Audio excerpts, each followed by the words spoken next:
वहां पर भी यही खेल हुआ था। खेल वही फिर से होगा, देख लेना। किसान के साथ साथ सभी लोग इसके अंदर जुड़े हुए हैं। और इस देश के अंदर ये बड़ी पहली बार ऐसा कानून बना है जिसके लिए कानून बना, वो कह रहे मुझे नहीं चाहिए, कहते नहीं हम तो देंगे, कहते मुझे नहीं चाहिए, कहते नहीं हम देंगे। जनता क्या कह रही है, मुझे क्या फर्क पड़ता है जी। आदमी को लगता है कि मेरे से डायरेक्टली थोड़ा छीने हैं, अरे रोज छीन रहे हैं आपसे। जिस दिन ये दाल आपको 200, 250, 300 रुपए किलो मिलेगी तो आपको पैसे एक एक घर वाले को देने पड़ेंगे, एक एक आदमी को देने पड़ेंगे। जब खेत में किसान दाल उगाएगा, उसको कहा जाएगा कहीं भी बेच लो, पूरे देश में बेच लो, पर बेचेगा कहां। देखिए 10 एकड़ का किसान 10 एकड़ की खेती कर रहा है, इतनी बड़ी जगह है, और उसको दिल्ली में आके मजदूरी करनी पड़ती है। उसका कारण है कि धान की खेती में खर्चा आता है 1200, 1400, 1500 रुपए क्विंटल। एमएसपी का रेट है 1850 रुपए। अगर 1850 में बिक जाए तो 300, 350 का प्रॉफिट हो जाएगा। परंतु बिहार में क्योंकि मंडी नहीं है, एमएसपी पे बिकता नहीं है, वो बिकता है 1100 रुपए में, यानी 400, 500 रुपए का घाटा हो रहा है। अब वो घाटा तो करेगा नहीं, बेचारा मजदूरी करेगा। इसलिए कहा जा रहा है कि अगर एमएसपी को डिसमेंटल कर दिया गया तो ज्यादातर किसानों को मजदूरी करनी पड़ेगी उन्हीं कॉर्पोरेट्स के पास जिनके लिए एक कानून बनाया गया कॉर्पोरेट खेती का। दूसरी चीज बताता हूं मैं आपको, अभी भी कानून ऐसा है कि किसान के ऊपर कोई पाबंदी नहीं है कि वो अपनी फसल को फसल आने पे तुरंत बेच दे। वो चाहे तो अपनी फसल को अपने घर में रख सकता है, चाहे तो अपनी फसल को अपने गोदाम में रख सकता है, चाहे तो 6 महीने रख ले, 1 साल रख ले, 2 साल रख ले, उस पर कोई पाबंदी नहीं है। तो फिर कानून किसके लिए बनाया। छोटा सा एग्जांपल दूंगा, सेब होता है, सेब को आप रखिएगा नॉर्मल टेम्परेचर पे रख लेंगे, 2-3 दिन में खराब हो जाएगा। फ्रिज में रख लेंगे, हफ्ते 10 दिन में खराब हो जाएगा। उसको स्टोर करने के लिए स्पेशल स्टोर चाहिए होता है, इसको कंट्रोल्ड एनवायरमेंट एटमॉस्फेयर कहते हैं। अब वो किसान बना सकता है क्या। कौन बनाएगा। जब फसल होगी, फसल के समय पे किसान को पता है ये फसल तो 7 दिन में खराब होने वाली है, 10 दिन में खराब होने, इसको बेच के खत्म करो। और वही व्यापारी जो है जिसके भंडारण की सीमा को खत्म कर दिया गया, उसको वो 1 साल भी रख सकता है। मैं आपको एक और किस्सा बताता हूं। आपको याद होगा 2015-16 में दालों के रेट किसी को अंदाजा है कितने गए थे। 200 रुपए किलो। वहां पर भी यही खेल हुआ था। खेल वही फिर से होगा, देख लेना। जब दालें उगेंगी, जब खेत में किसान दाल उगाएगा, उसको कहा जाएगा कहीं भी बेच लो, पूरे देश में बेच लो, आपके लिए पूरा देश मार्केट है। अब प्राइवेट मंडी में बेचो, प्राइवेट आदमी को बेचो, सरकारी मंडी में बेचो, दिल्ली में बेचो, मुंबई में बेचो, कहीं बेच दो, पर बेचेगा कहां। सब जगह रेट तो 30 रुपए किलो होगा, क्योंकि वो व्यापारी उस टाइम पर जब फसल होती है तब अफ्रीका से वो कंटेनर्स में इंपोर्ट चालू कर देंगे और पूरे देश के अंदर थोक का रेट 30 रुपए किलो होगा। फिर सारा किसान, हर किसान को जब बिकी 30 रुपए में रहा तो बेच देगा। सारा का सारा वही व्यापारी जिसने 100 एकड़ का अपना गोदाम बनाया, एक एक गोदाम, एक नहीं है उसके, पूरे देश में कई सारे हैं, पूरे देश की दालें इकट्ठी कर लेंगे एक जगह पर। अब दाल किसके पास है, एक आदमी के पास, सब व्यापारियों के पास नहीं है। आप में से कई व्यापारी परिवार से होंगे, उसके पास कोई दाल नहीं होने वाली, क्योंकि रेट इतना कम हो जाएगा, 30 रुपए, 32 रुपए, 22 रुपए कर देगा, तो 30-35 मिलेगा, किसान उसको दे देगा। फिर बाद में जब आप खरीदने जाओगे कितने की मिलेगी, वही 150-200 रुपए। अभी इसके अंदर ऐसी क्या तकलीफ है कि तुम एमएसपी की गारंटी नहीं दे सकते। किसान ने यही तो कहा कि कानून बना के गारंटी दे दो भाई साहब। बिना कानून के तो जज साहब आपको कोई रिलीफ नहीं दिलवा सकते। अगर कानून ये होगा कि चावल, धान एक 1850 रुपए किलो से कम खरीद ही नहीं सकते, तब वो ये ड्रामे नहीं करेंगे कि जी 1100 रुपए लाएंगे एक बारी और बाद में इसको 4000, 5000 ले जाएंगे। तो ये समझने की जरूरत है, किसान के साथ साथ सभी लोग इसके अंदर जुड़े हुए हैं। और इस देश के अंदर ये बड़ी पहली बार ऐसा कानून बना है जिसके लिए कानून बना, वो कह रहे मुझे नहीं चाहिए, कहते नहीं हम तो देंगे, कहते मुझे नहीं चाहिए, कहते नहीं हम देंगे, कहते से आपको फायदा होगा। कैसे फायदा होगा बताओ।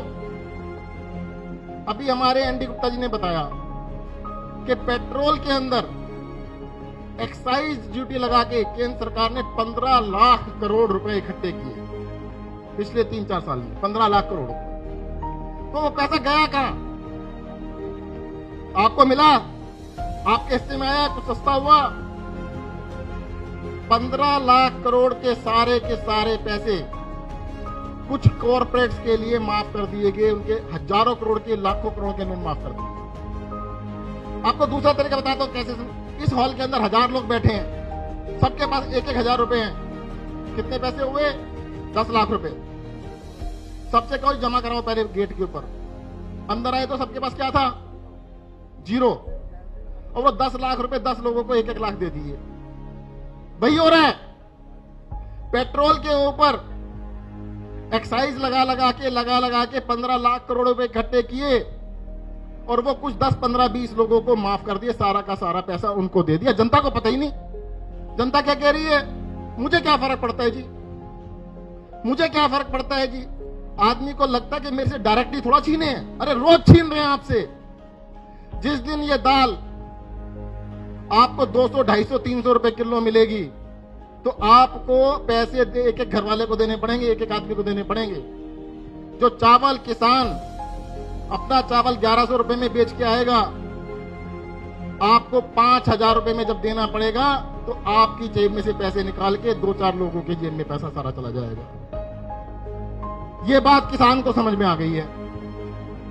अभी आम जनता को सबको समझ में नहीं आई। वो सोच रहे पता नहीं जी कानून में क्या है।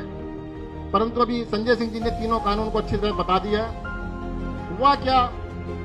जब ये कानून लेके आए, पहले अध्यादेश जारी किया मई के अंदर, फिर जून के अंदर कहते पार्लियामेंट में पास किया। पार्लियामेंट में ऐसे कभी कानून पास नहीं होते जैसे ये किया गया। भले नया तरीका निकाला गया, ना कोई बहस ना कुछ, बस पास। ना वोटिंग हुई ना कुछ हुआ, पास कर दिया जबरदस्ती। उसी दिन से इन कानूनों का विरोध चल रहा है। जब दिल्ली के अंदर किसानों ने फैसला किया कि हम दिल्ली में जाके जंतर मंतर के ऊपर अपना धरना करेंगे, इस सरकार को सुनाएंगे, तो किसानों ने आना स्टार्ट किया। रास्ते में हरियाणा की सरकार पड़ती है, बीजेपी वालों की सरकार पड़ती है। उन्होंने बॉर्डर पे किसानों को रोक लिया।